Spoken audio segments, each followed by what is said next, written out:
तो कहानी की शुरुआत में हम यहाँ पर एक छोटे से बच्चे को देखते हैं जो इस इलाके में बिल्कुल ही अकेला था। और इससे भी ज्यादा खौफनाक बात ये थी कि ये बच्चे इंसान की उंगली खा रहा था। इसके बाद हम वैंडम नाम के एक शख्स को देखते हैं जो अपनी गाड़ी से कहीं जा रहा होता है और धीरे धीरे ये एरिजोना के एक सुनसान इलाके में आ जाता है। ये इलाका आबादी से सैकड़ों किलोमीटर दूर था। गाड़ी से आते वक्त यहाँ पर रास्ता खत्म हो जाता है, जिसके बाद वो अपना बैग उठाकर पैदल ही आगे चलने लगता है और एक ऊंची जगह पर जाकर बैठ जाता है। असल में आज के ही दिन सूरज ग्रहण होने वाला था और वेंडम को यहाँ पर उसकी तस्वीरें लेनी। वो शाम होने से कुछ घंटे पहले ही वहाँ पहुँचने की कोशिश करता है, लेकिन रास्ते में उसे एक लड़का नजर आता है जो वहाँ बैठ कर रो रहा होता है। वेंडम उसे देख कर पूरी तरह शॉक्ड हो जाता है। वो लड़का कहता है कि मैं खो गया हूँ। वेंडम कुछ देर सोचता है और इधर उधर देखता है, शायद यहाँ इसके साथ कोई फैमिली आई हो, लेकिन वहाँ पर कोई भी मौजूद नहीं होता। इसके बाद वो फैसला करता है कि वो लड़के को अपने साथ लेकर जाएगा, मगर वो लड़का दूसरी साइड की तरफ चलने लगता है और कहता है कि मेरे माँ बाप वहाँ पर हैं। ना चाहते हुए भी वेंडम को उसके पीछे जाना पड़ता है। वो उसे रोकने के लिए बहुत कहता है, लेकिन वो लड़का नहीं रुकता। धीरे धीरे करके वो लड़का वेंडम को बहुत ज्यादा दूर ले जाता है। फिर अचानक वो लड़का वहीं रुक जाता है और पानी मांगता है और आखिर में मुस्कुराकर चला जाता है, जैसे कि वो जानबूझकर वेंडम को यहाँ लाना चाहता था। इसके बाद वेंडम अपना फैसला बदल देता है, क्योंकि उससे एहसास हो जाता है कि यहाँ आकर उसने बहुत बड़ी गलती कर दी है। अब जल्द ही अंधेरा होने वाला था। वो अपनी गाड़ी से इतना दूर आ चुका था कि अगर वो वापस जाता तो अंधेरे में भटक जाता, और बिल्कुल ऐसा ही होता है। वो अंधेरे में भटक जाता है। दिन के वक्त ये जगह बहुत ज्यादा गर्म होती है और रात के वक्त बहुत ज्यादा ठंडी हो जाती। खुद को गर्म रखने के लिए वेंडम के पास कुछ भी नहीं था, इसलिए वो पत्थर के नीचे सोने की कोशिश करता है, लेकिन ऐसे हालात में उसे नींद नहीं आती। कुछ देर बाद उसे एक आवाज सुनाई देती है। वो आवाज का पीछा करता हुआ एक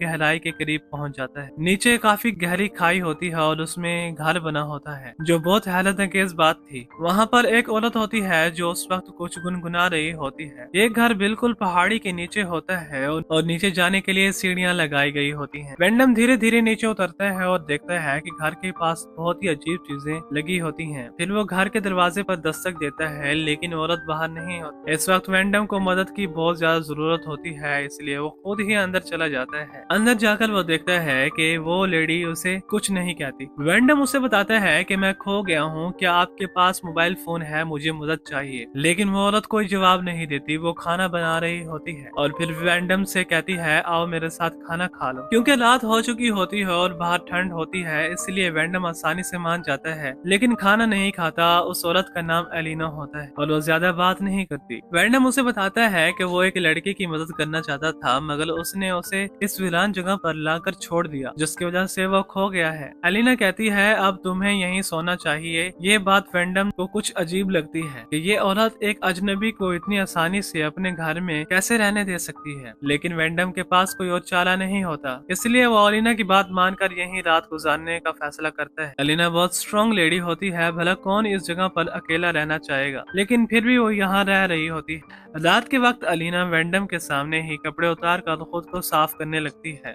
अगली सुबह होती है और वेंडम अपना सामान उठाकर यहाँ से निकलने लगता है। उस वक्त एलिना सो रही होती है, इसलिए वेंडम वहाँ कुछ पैसे छोड़ देता है। बाहर आकर वो देखता है कि जिस सीढ़ी से वो कल रात नीचे आया था, वो सीढ़ी अब वहाँ मौजूद नहीं होती। ये घर पहाड़ी की बहुत ही गहराई में होता है। चारों तरफ पहाड़ियाँ होती हैं और बाहर निकलने का कोई रास्ता नजर नहीं आता। दरअसल यहाँ से निकलने का कोई रास्ता ही नहीं होता। जब एलिना जागती है तो वेंडम उससे पूछता है कि वो सीढ़ियाँ कहाँ गईं, जिनसे मैं रात को यहाँ आया था। एलिना कोई साफ जवाब नहीं देती, सिर्फ ये कहती है कि उसे नहीं पता कि वो सीढ़ियाँ कहाँ हैं। वो कहती है कि लोग कभी कभी यहाँ पर वो सीढ़ी रख देते हैं। वेंडम पूछता है कि क्या यहाँ पर और लोग भी रहते हैं, लेकिन एलिना कोई जवाब नहीं देती। इसके बाद वेंडम इधर उधर तस्वीरें लेने लगता है। सामने के पत्थर पर एक अजीब नक्शोनिगार बनी होती है। दोपहर के वक्त वो पहाड़ी पर चढ़ने की नाकाम कोशिश करता है, लेकिन चढ़ नहीं पाता और मजबूरन उसे यहाँ दूसरी रात भी गुजारना पड़ती है। अगले दिन वो एलिना के घर से कुछ चीजें उठा लेता है, जैसे एक हथौड़ा और एक कपड़ा। वो उस कपड़े को हाथों पर लपेट लेता है, क्योंकि पत्थर बहुत गर्म होते हैं और उन पर चढ़ते वक्त तो उसके हाथ जलने लगते हैं। दिन के वक्त वो बिना रस्सी के उन पत्थरों पर चढ़ने की कोशिश करता है, लेकिन बिना रस्सी के वहाँ चढ़ना बिल्कुल नामुमकिन होता है। वो कुछ हद तक उन पत्थरों पर चढ़ जाता है, लेकिन तभी उसे ऊपर से कुछ बच्चों की आवाजें सुनाई देती हैं। अचानक कोई मरी हुई मुर्गी ऊपर से नीचे फेंक देता है, जिससे वेंडम की तवज्जो भटक लग जाती है। इसके बाद वो उस ऊंची जगह से नीचे गिर जाता है और बेहोश हो जाता है। पूरा दिन वो वहीं पड़ा रहता है। शाम को जब उसे होश आता है तो दर्द के मारे वो जोर जोर से चिल्लाता है, क्योंकि एक हथौड़ी उसके पाँव के अंदर घुस चुकी होती है और वो बुरी तरह जख्मी हो चुका होता है। पूरा दिन वो इसी हालत में वहाँ पड़ा रहता है, लेकिन वो औरत उसकी मदद के लिए नहीं आती। आखिर इतनी तकलीफ देखकर वो औरत मदद के लिए आ ही जाती है और उसके पाँव से हथौड़ी बाहर निकाल लेती है। अगले 2 दिन तक वेंडम बिस्तर पर रहता है। अब उसकी हालत थोड़ी सी बेहतर हो जाती है। वो एक दफा फिर वहाँ से निकलने की कोशिश करता है और जोर जोर से चिल्लाता है। उसे लगता है शायद ऊपर से कोई मदद आ जाए, लेकिन वहाँ कोई भी नहीं आता। गुस्से में वो अलीना को बाहर बुलाता है और उससे पूछता है, बताओ यहाँ क्या हो रहा है, तुम लोग कौन हो? अलीना थोड़ी घबरा जाती है और कहती है, मैं यहाँ तुम्हारा ख्याल रख सकती हूँ, तुम्हें खाना दे सकती हूँ। इस पर वेंडम गुस्से में कहता है, मुझे ये सब नहीं चाहिए, मुझे अपनी जिंदगी वापस चाहिए। आखिर ये सब मेरे साथ ही क्यों हो रहा है? अलीना उसके करीब आने की कोशिश करती है, लेकिन वेंडम उससे दूर रहने को कहता है। कुछ देर बाद जब वेंडम वहीं बैठा होता है तो ऊपर से एक लड़का आ जाता है। वो पूछता है, क्या तुम्हें कोई मदद चाहिए? उस लड़के को देखकर वेंडम को बहुत अच्छा लगता है। वो कहता है, मैं यहाँ फंस गया हूँ, क्या तुम मेरी मदद कर सकते हो? लड़का कहता है, हाँ क्यों नहीं, बताओ क्या चाहिए? वेंडम उससे रस्सी मांगता है और कहता है, क्या तुम रस्सी ला सकते हो और मुझे यहाँ से बाहर निकाल सकते हो? उस लड़के के साथ एक छोटी सी बच्ची भी होती है और वो कहती है, मेरी बहन ये पूछना चाहती है कि तुम्हारा फेवरेट कलर कौन सा है? ये सुनकर वेंडम को बहुत अजीब लगता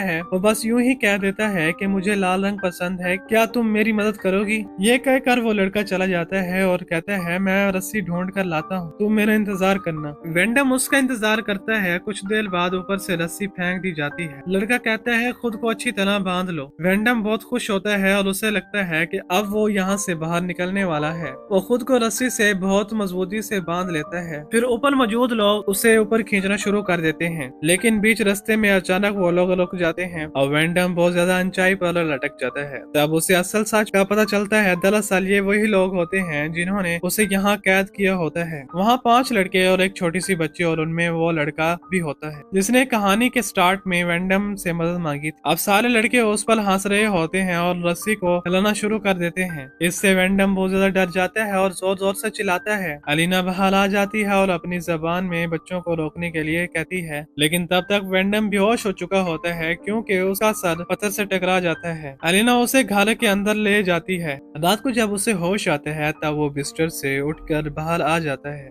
अलीना बाहर आती है और उसे शांत करती है। ये बात साफ हो जाती है कि अलीना के साथ भी शायद कुछ ऐसा ही हुआ था। किसी ने उसे भी यहाँ गिराकर बंद कर दिया था। उसने यहाँ से निकलने की कोशिश की, लेकिन वो उम्मीदें छोड़ चुकी होती है।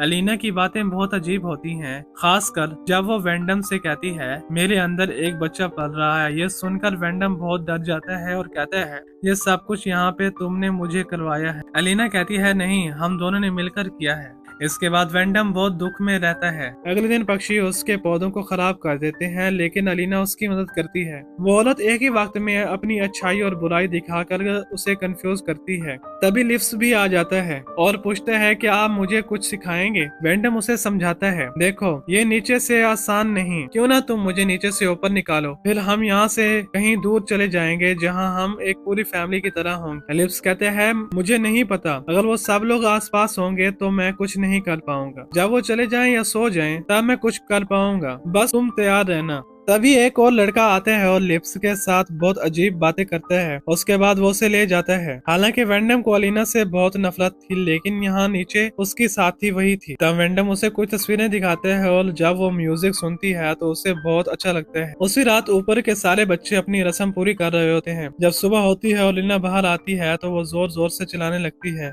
क्योंकि उसने देखा कि लिप्स की बॉडी ऊपर बंधी हुई थी। ये देखकर अलीना पागल हो जाती है। वेंडम बाहर आता है और ये तब देखकर बहुत दुख में होता है। तब अलीना गुस्से में कहती है, असल में ये मेरा बेटा था और तुम्हारी वजह से ये मारा गया। फिर वो एक लकड़ी से वेंडम को मार मार कर बेहोश कर देती है और महीनों तक उसे पिंजरे के अंदर बंद करके रखती है। वेंडम किसी जानवर की तरह बन जाता है। वो जिंदा तो रहता है लेकिन बाहर नहीं जा सकता। तभी एक दिन वहाँ से एक लड़की निकलती है। नीचे वो वेंडम को कैद देखकर परेशान हो जाती है और बहुत डर जाती है। तब वेंडम उसे कहता है, तुम मेरी मदद करो। वो लड़की मदद लाने के लिए जाती है, लेकिन कुछ देर देर बाद उसे भी पकड़ लिया जाता है। वो पागल बच्चे वेंडम के सामने ही उसे मार देते हैं। इसके बाद वो समझ जाता है कि अब यहाँ से कभी भी बाहर नहीं निकल पाएगा। लेकिन तभी उसे एक रात बहुत सारे बच्चे नजर आते हैं। इसका मतलब है कि यहाँ एक पूरा कबीला रहता है। वेंडम उसे बहुत रिक्वेस्ट करते हैं और कहता है जो तुम यहाँ कहोगी मैं वही करूंगा। मैं इन सब बच्चों का बाप बनने के लिए तैयार हूँ, क्योंकि अब मैं वापस नहीं जा सकता। मेरी जिंदगी यहाँ खत्म हो चुकी है, इसलिए अब तुम मुझे आजाद कर दो। इस बच्चे पर मेरा भी हक है। वेंडम पूछता है आखिर तुमने मुझे जिंदा क्यों रखा? मुझे आजाद कर दो या फिर मार दो। वो इसी बात पर बार बार चिल्लाता रहता है और मगर अलीना वहाँ से चली जाती। कुछ दिन बाद वो वक्त आ जाता है जब अलीना उस बच्चे को जन्म देने वाली होती है। वो बहुत घबराई हुई होती है और बाहर आती है। वेंडम से कहती है मेरी मदद करो। अब ना चाहते हुए भी वेंडम उसकी मदद करने के लिए तैयार हो जाता है। वो टाइम के बाद कई से बाहर आया था, इसलिए चलने में बहुत दिक्कत होती है। अजीब बात यह थी कि वो सीढ़ी वापस आ गई थी, अब उससे वो निकल सकता था, मगर फिर भी अलीना की मदद करता है। फिर अलीना उस बच्चे को जन्म देती है, जिससे देखकर दोनों बहुत खुश हो जाते हैं। मगर फिर वो पीछे से लड़के आते हैं और बहुत बेरहमी से वेंडम को मार देते हैं। वो लड़के कहते हैं यह सब कुछ